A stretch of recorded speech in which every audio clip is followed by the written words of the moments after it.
Bueno, el tema de la trombosis del stent es una complicación afortunadamente poco frecuente de la implantación de stents, se sitúa entre el 1 y el 3% anual, pero es una complicación que tiene una morbimortalidad muy elevada a corto y a medio plazo. Por eso es una complicación preocupante para los hemodialistas y para todos los cardiólogos, evidentemente. Definimos la trombosis de stent de dos maneras. Una se refiere al diagnóstico, ¿no? Es la trombosis. A ver si consigo poner en marcha. Aquí está, perdón, que no lo veo.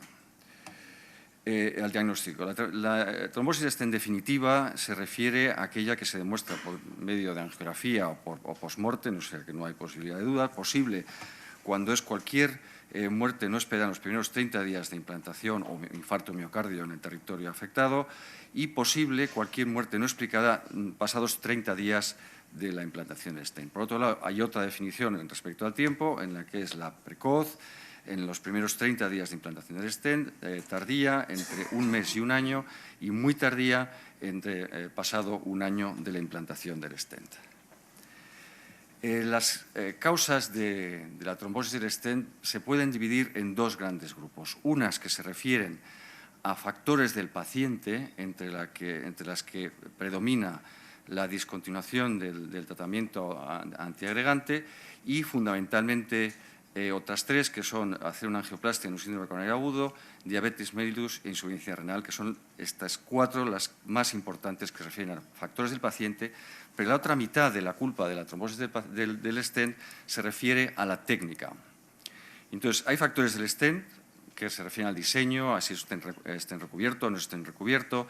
Hay factores que se refieren a las características de la lesión, si está bien ajustado el stent a la lesión o está con un diámetro inferior al que debería colocarse.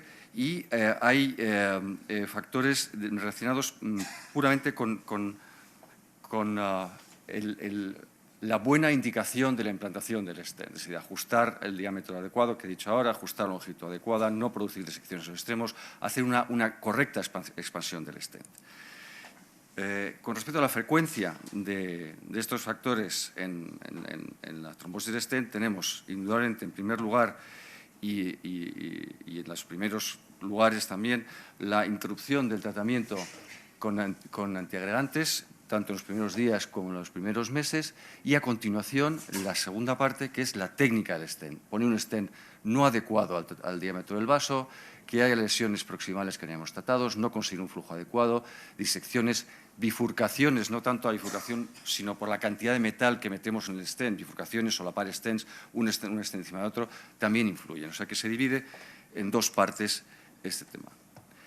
Con respecto a la técnica de implantación, sabemos desde muchos años ya, en estudios realizados por la doctora Badimón, que es miembro de este grupo, que el flujo laminar de las arterias coronarias, cuando llega a la zona de una estenosis, se comprime y se produce un aumento, lo que se llama la fuerza de cizallamiento, más corto en inglés, shear rate, ya veremos así, que es más rápido, que hace que las plaquetas se depositen en la zona de la estenosis, haya un depósito de plaquetas, y en la zona posterior haya una zona de bajo shear rate que favorezca la agregación y la coagulación, de forma que tradicionalmente sabéis que en las arterias coronarias se produce la cabeza del trombo aquí, el trombo blanco, y la cola va hacia atrás.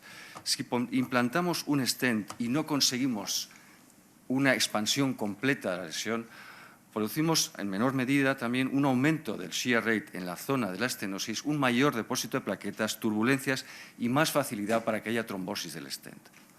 A un nivel más pequeño, a una escala menor, esto sucede también con los diseños de los stents. De los stents antiguos, que tenían unos filamentos más gruesos, producen aumentos de la fuerza del shear rate, producen turbulencias en la zona posterior que favorecen también tanto la trombosis como la coagulación, como la mala curación del stent, cosa que en los diseños nuevos, pues en estos diseños nuevos esto no sucede.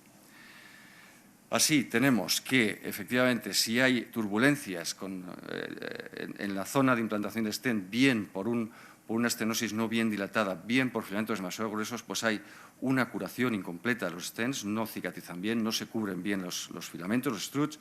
En las zonas de bifurcación sucede lo mismo, hay alteraciones del flujo, se altera la rheología y hay más facilidad para haber una formación de un trombo.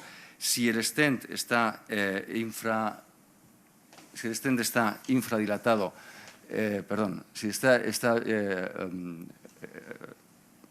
con un tamaño menor al del vaso, también se producen zonas de turbulencia. Si no está bien pegado a la pared, también favorece la trombosis. La complejidad de la lesión tiene también mucha importancia. Y, por último, esto no está tan claro, podría ser un remodelado positivo del vaso, que el vaso se ensanche más del stent y el stent no quede bien apuesto, podría también alterar el flujo y producir tanto trombosis como mala endotelización del stent. O sea que es muy importante implantar bien los stents. Con respecto al tipo de stent, pues parece que no hay diferencias en la trombosis del stent entre stents recubiertos y stents no recubiertos al cabo de un año, siempre que el tratamiento y la técnica sean adecuados en los infartos, en todos los estudios estos de este metaanálisis. O sea que la diferencia entre los recubiertos y no recubiertos venía, no tanto ahora, pero venía al principio, cuando se interrumpía el tratamiento antiagrante, por lo que veremos. Y lo que veremos es que los stents recubiertos de primera generación tenían un recubrimiento de polímeros que eran proinflamatorios, producían una reacción inflamatoria en la pared arterial con aumento de los eosinófilos, que hacían también una expresión de factores protrombóticos de la pared como factor tisular y favorecían la trombosis del stent. Este proceso inflamatorio trombótico daba lugar a que el número de filamentos de struts no recubiertos fuese mucho mayor cuando se medían posteriormente a la implantación del stent, en los stents recubiertos que en los no recubiertos. Y esto daba lugar a que cuando al cabo de 6 meses, que nos decían al principio, o 12 meses de implantación del stent, interrumpieron su tratamiento, se producían las trombosis del stent tardías y dramáticas, ¿no? En segundo lugar, la tecnología de liberación de drogas de los stents ha cambiado mucho también. Los primeros stents que tuvimos liberaban toda la droga en los primeros días que podían liberar, pero toda la droga que podían liberar era menor del 5%. El 95% de la droga quedaba en el polímero, quedaba en el stent para siempre. Como era un polímero no reabsorbible, quedaba en el vaso para siempre. Y los estudios hechos en animales aseguran que no había más liberación de droga en los próximos años. Pero esto es una cosa difícil de asegurar en un stent implantado que sufre fracturas, que sufre erosiones, que pueda haber un stent encima de otro, que pueda haber hecho aumento de la superficie por tener fractosidades, y no se sabe cuánta droga se liberaba. Y estos son los stents que nos daban problemas a la hora de tener trombosis tardías. Por otro lado, los stents también más antiguos, como el Cypher, y los más modernos sobre todo, tienen una liberación de la droga precoz, de forma que a los 30 días han liberado la mayoría de la droga. Pero los antiguos tenían este problema. El segundo problema de los stents de primera generación es que el polímero era no bioreabsorbible, es estable, permanece para siempre en el stent. Tanto en el Cypher como en el Taxus, que son los dos primeros stents que teníamos, no disminuía para nada la capa de polímero que tenía el stent, y esto, como hemos visto, dificultaba la endotelización y dificultaba la curación del stent, y como es una superficie trombogénica, favorecía la trombosis. Stents más modernos han desarrollado polímeros reabsorbibles que hacen que, pasados un tiempo determinado, en 6 meses, 200 días, el polímero se reabsorbe y el stent queda inerte. Y un stent de acero o de otro metal inerte no es trombogénico porque se endoteliza bien. Últimamente tenemos stents que están recubiertos de un polímero de ácido láctico con diversas mezclas, que sabemos que al cabo de 6 meses se ha reabsorbido todo el ácido láctico o el cóctel con ácido glicólico, y el stent queda inerte, cura y se traduce en una trombosis menor del stent. Además, estos diversos cócteles permiten hacer diversas estrategias de liberación de drogas según la droga que elijamos o el tipo de droga que elijamos, que actúa antes o después de la implantación del stent para inhibir la proliferación de la íntima y la restenosis, que es para lo que se pone el recubrimiento.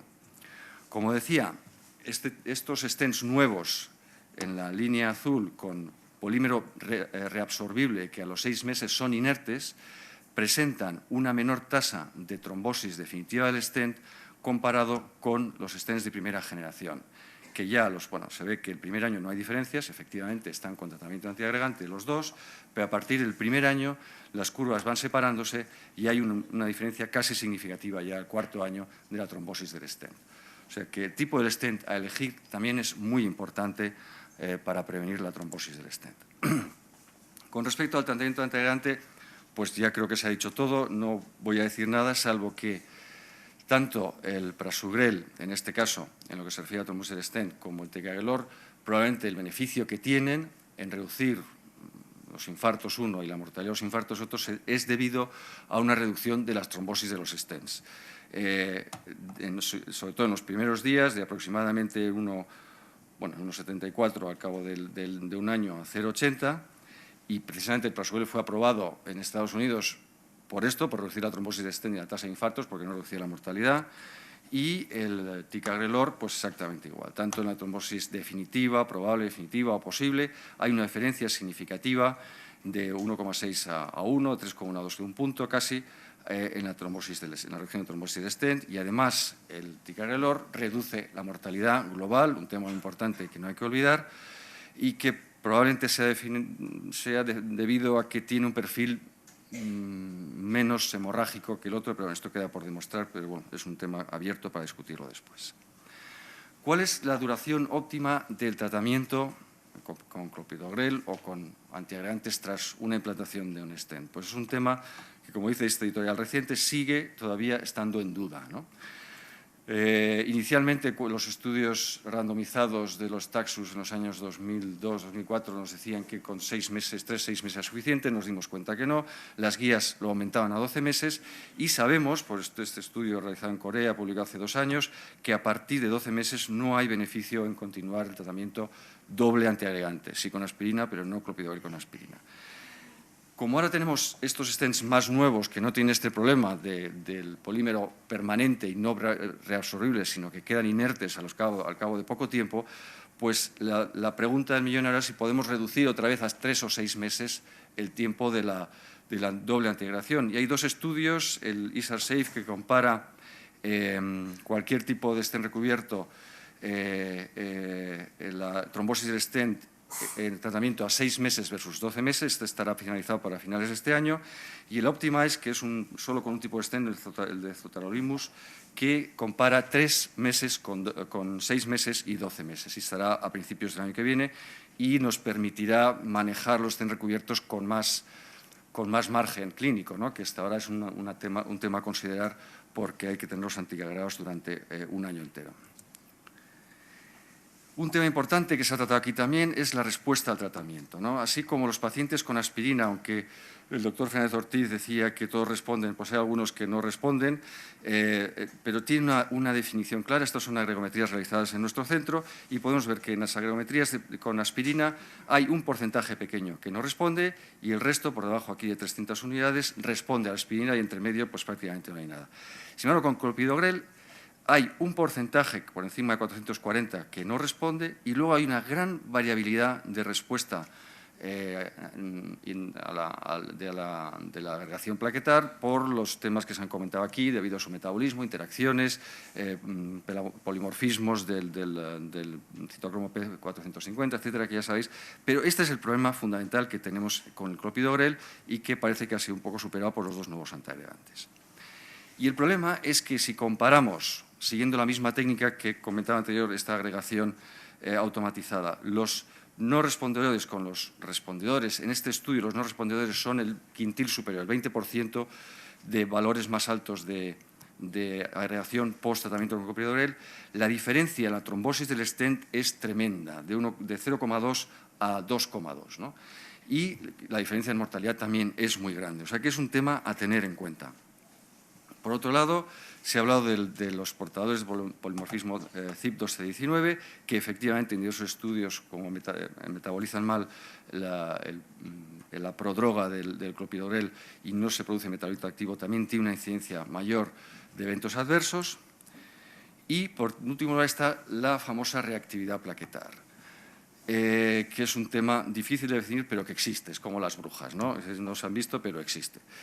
En este estudio lo que hicieron es hacer agregación a pacientes con angina estable, a pacientes con un infarto biomiocardio y después los trataron con un 2-B3A. Entonces vemos que los pacientes con angina estable tienen niveles de agregación inferiores a los pacientes que tienen un síndrome coronario agudo, en este caso con elevación de ST, un infarto agudo miocardio en toda regla, y lo que indica que hay distintas situaciones de la agregación plaquetar y que pueden variar a lo largo del tiempo. O sea que es un blanco móvil, no es un blanco fijo que tenemos que decir este tiene más, este tiene menos. Y lo que es peor, hay pacientes que después de ser tratados con un 2B3A, pues entonces no se consigue niveles óptimos de agregación. Y estos pacientes presentan también una tasa de eventos adversos a poco tiempo, un año, tremenda. Son pacientes no controlables y efectivamente pues, demuestra que esto existe. Esto se ha intentado demostrar en el estudio Gravitas y Trigger, este es el Gravitas, también ver la utilidad de administrar una dosis mayor de antiagregantes a pacientes con una alta reactividad y no se ha podido mostrar diferencia entre el grupo de alta reactividad plaquetar y menor reactividad plaquetar. Pero la diferencia entre las dos gráficas no es en las líneas, es en la escala. Esta escala va de 0 a 40% de eventos adversos y esta escala va de 0 a 4. Claro, no puedes comparar o no puedes pretender mejorar el pronóstico de pacientes con buen pronóstico. Si haces un estudio de dar un fármaco más potente o aumentar la dosis de clopidogrel o dar prasugrel, como en el Trigger, a pacientes con angina estable, pues lo que vas a conseguir son más hemorragias, pero no menos eventos trombóticos porque no, es imposible mejorarlos. No vas a curar a un paciente sano. Entonces, estos estudios habría que hacerlos en pacientes con síndrome coronariano agudo o pacientes que tienen polimorfismos comparados con los que no tienen, o pacientes que no responden a clopidogrel por otra manera. Entonces, un poco habría que defender los test de agregación plaquetar, que yo los voy a defender aquí, bien usados. No los puedes usar aquí donde no los necesitas. Como decía, la definición del High-on Treatment Platelet Reactivity es difícil y solo pongo el título de este white paper del JACC porque, a pesar de que están aquí todos los gurús de plaquetarios planetarios del mundo entero, pues si leéis el artículo, el consenso es que no hay una definición. No hay una definición clara. Existe, los puntos de corte son poco definidos y demás, pero esto es un tema que me gustaría entrar porque tiene mucho que ver con la trombosis del stent. Esta gráfica ha sido presentada antes por el doctor Tello, en la cual aquí está la inhibición de la agregación. Cuanto más inhibimos la agregación, pues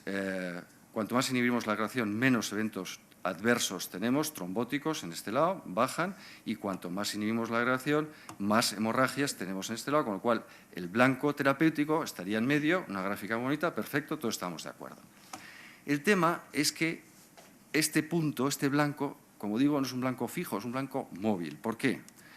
Si miramos lo que se estudia ahora, bueno, esto es el beneficio clínico neto, ¿no? El CURE demostró un beneficio clínico disminución de eventos trombóticos sobre hemorrágicos de un 1, perdón, es que no veo aquí aquí está, de un 1%, el tritón también 1,6, bueno, es clopidogrel versus placebo, prasugrel versus clopidogrel, mejoría también, saltamos al plato, otra mejoría también, o sea que parece que vamos a mejor, ¿no? Vamos reduciendo a cada vez mejor, pero si os fijáis, las hemorragias mayores también van aumentando conforme vamos usando desde clopidogrel, prasugrel, a ticagrelor 4,5, ticagrelor 4,5. O sea que cuanto más agresivo eres, reduces más los eventos trombóticos, pero ¿en qué pacientes? También produces más hemorragias, ¿no?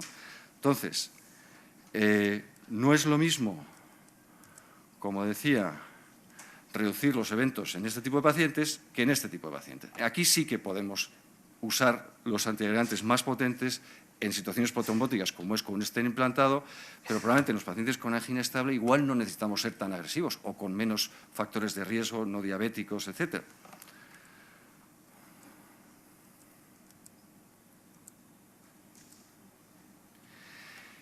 Este blanco fijo o móvil, blanco móvil del beneficio clínico neto también se ha demostrado en la clínica. En pacientes tratados con clopidogrel, en un estudio en todo tipo de pacientes, que incluye un 30% de infartos con elevación de ST, síndromes coronarios agudos, de todos los pacientes de un hospital, pues si hacemos un análisis con agregometría, vemos que los pacientes que responden, y no me aclaro con esto, que tiene una respuesta aumentada al clopidogrel tiene una tasa de hemorragias mucho mayor que los pacientes que tienen una respuesta normal.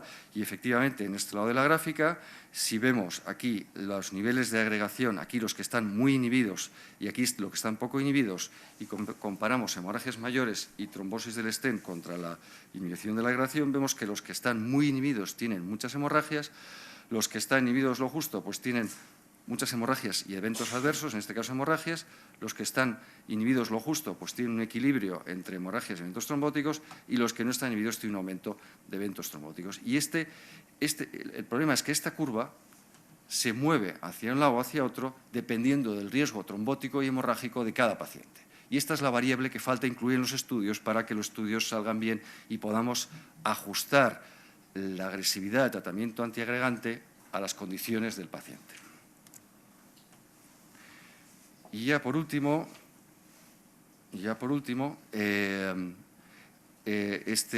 hace un mes salió esta editorial en una revista de hemodinamistas que comenta o pide comentarios a distintos hemodinamistas, en este caso de Estados Unidos, sobre distintos temas. Conversaciones en cardiología. ¿Cómo elige usted el mejor antiagregante, clopidogrel, prasugrel o ticagrelor para su paciente con angioplastia? Y preguntaba a distintos grupos, que luego diré, pero primero quiero preguntar a la audiencia las siguientes preguntas. ¿Tengo que tener clopidogrel, prasugrel y ticagrelor en el hospital, los tres? ¿Qué ventajas e inconvenientes hay en usar prasugrel versus ticagrelor? Y ¿usarías prasugrel y ticagrelor son los de alto riesgo? Entonces, hay unas posibles respuestas y yo, si os parece bien, voy a preguntar a la audiencia a ver qué contestaríais. La primera podría ser englobada también con las posibles respuestas con la 4 y la 5. Seguir con clopidogrel por precio, facilidad de uso, una vez al día en vez de ticagrelor. Usar prasugrel y ticagrelor y luego MES, que es el riesgo más importante de trombosis, y luego pasar a clopidogrel, y que hay una preocupación por riesgo de sangrado y por lo mismo pues, seguir con clopidogrel y solo usar ticagrelor y prasugrel en casos muy concretos. Mantener los tres y dar prasugrel y ticagrelor a los pacientes de alto riesgo, o decir, bueno, pues doy ticagrelor a todo el mundo. A ver, levantar la mano, ¿quién de esta sala daría la primera opción? Siempre clopidogrel y si no me queda más remedio, nadie. Cero. ¿Quién daría prasugrel y ticagrelor a los de alto riesgo? Mayoría. ¿Y quién daría ticagrelor a todo el mundo porque reduce la mortalidad? Tampoco. Bueno, pues mira, es una cosa parecida. De los hospitales, que había como 12 que contestaban de Estados Unidos, podemos dividir en tres grupos. Estaban los ricos, voy a empezar por los pobres, que son como los españoles, ¿no? Están los pobres, que son los de Florida, ¿no? Que son gente con menos nivel de renta y que atiende a jubilados con poco dinero, dice, bueno, y con alto riesgo de sangrado. Estos decían, vamos a dar clopidogrel a todo el mundo y entonces a los que no quede más remedio daremos lo otro. Luego estaban los del Midwest, los de Chicago, que son los que la mayoría de aquí, un poco el sentido común. Vamos a dar los más potentes solo a los de alto riesgo. Y luego estaban los de Nueva York y San Francisco, que son los ricos, que son los de Madrid, ¿no? Los de Bilbao, que decían ticagrelor a todo el mundo porque es el bueno, ¿no? Entonces, una cosa así. Entonces, efectivamente, me queda tiempo porque he empezado un poquito más tarde, ¿eh? 3 minutos. Entonces, ¿qué pacientes son los que tendríamos que elegir? Pues en principio tendríamos que elegir los pacientes que ya hemos comentado que son un perfil de alto riesgo, insuficiencia renal, diabéticos y síndromes coronarios agudos. Estaríamos un poco de acuerdo en que son los que tendríamos ventaja. En segundo lugar, las mujeres. Las mujeres son un problema, siempre, obviamente, porque tienen un perfil de... También, mira la Merkel lo que nos está haciendo...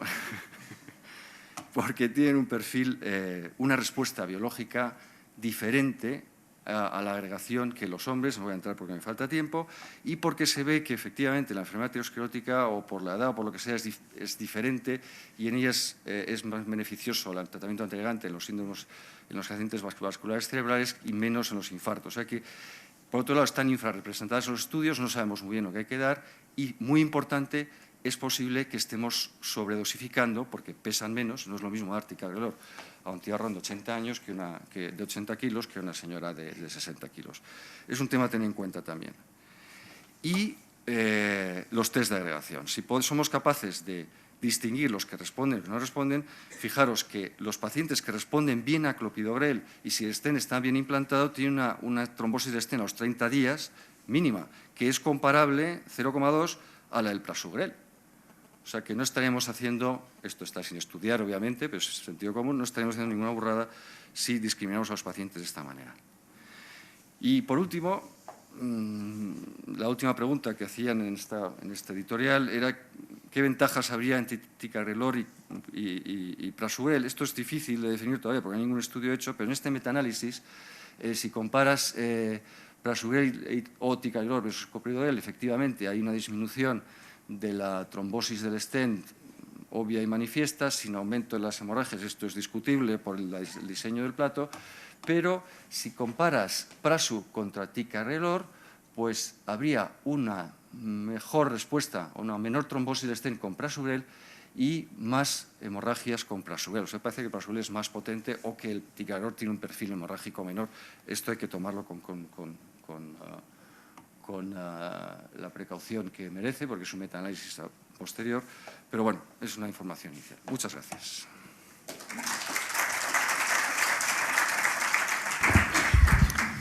Pues nos quedan 5 minutos para aprovechar y preguntarle a Álvaro acerca de este tema.